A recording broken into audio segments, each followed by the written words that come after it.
當遇到辦公室搬遷或更改網絡路由器等情況嘅時候，影印機會因為 IP 地址嘅改變，導致唔能夠正常喺電腦列印文件，需要於影印機更新 IP 地址，以及電腦重裝印表機驅動程式。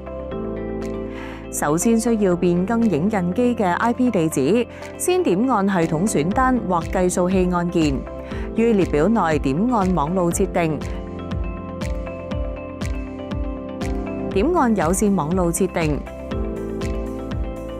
輸入有管理員權限嘅使用者名稱與密碼，預設名稱為 admin， 預設密碼為機身序號，否則同樣輸入 admin， 需要依照大小楷輸入。完成後按登入，點按 IPv4 設定，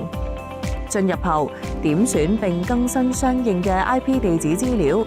詳情請諮詢你嘅公司內部 IT 網路管理員。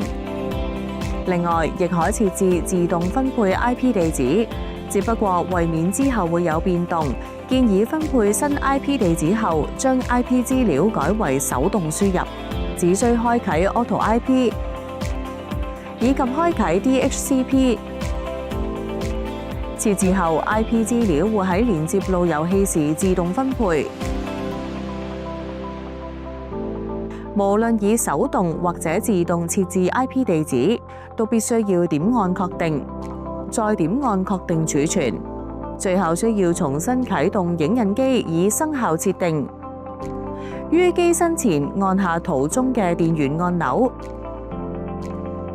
點按時將影印機關閉，然後可以再次啟動設備以及重裝驅動程式。